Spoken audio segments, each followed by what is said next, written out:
حضور اکرم صلی اللہ علیہ وسلم نے فرمایا کہ جس نے مجھ پر ایک بار درود پڑھا اللہ تعالیٰ اس پر 10 بار رحمت بھیجتا ہے اور اس کے 10 گناہ معاف کر دیتا ہے اور اس کے درجات بلند کر دیتا ہے۔ آپ صلی اللہ علیہ وسلم نے فرمایا کہ قیامت کے روز وہ شخص میرے سب سے قریب ہوگا جس نے مجھ پر کثرت سے درود پاک پڑھا ہوگا۔ آپ صلی اللہ علیہ وسلم نے فرمایا کہ مجھ پر کثرت سے درود بھیجا کرو، اس لیے کہ قبر میں تم سے میرے بارے میں بھی سوال کیا جائے گا۔ آپ صلی اللہ علیہ وسلم نے فرمایا مجھ پر درود بھیجنا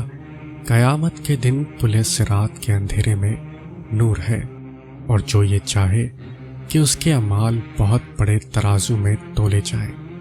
اس کو چاہیے کہ مجھ پر کثرت سے درود بھیجا کرے۔ آپ صلی اللہ علیہ وسلم نے فرمایا قیامت کے دن کی ہولناکیوں سے اور اس کے مقامات سے سب سے زیادہ نجات پانے والا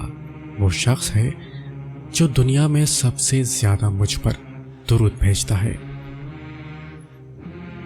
آپ صلی اللہ علیہ وسلم نے فرمایا جو مجھ پر کثرت سے درود پڑھے گا وہ عرش کے سائے میں ہوگا۔ حضرت عبداللہ بن مسعود رضی اللہ عنہ سے روایت ہے کہ میں نے ایک مرتبہ نماز پڑھی حالانکہ رسول اکرم صلی اللہ علیہ وسلم بھی موجود تھے۔ حضرت ابوبکر صدیق اور حضرت عمر رضی اللہ عنہ بھی تشریف فرما تھے۔ جب نماز پڑھ کر بیٹھا تو اللہ کی حمد و ثنا کی، پھر حضور صلی اللہ علیہ وسلم پر درود بھیجا، پھر اپنے لیے دعا کی تو آپ صلی اللہ علیہ وسلم نے یہ دیکھ کر فرمایا جو مانگو گے دیا جائے گا۔ ایک دن حضرت جبرائیل علیہ السلام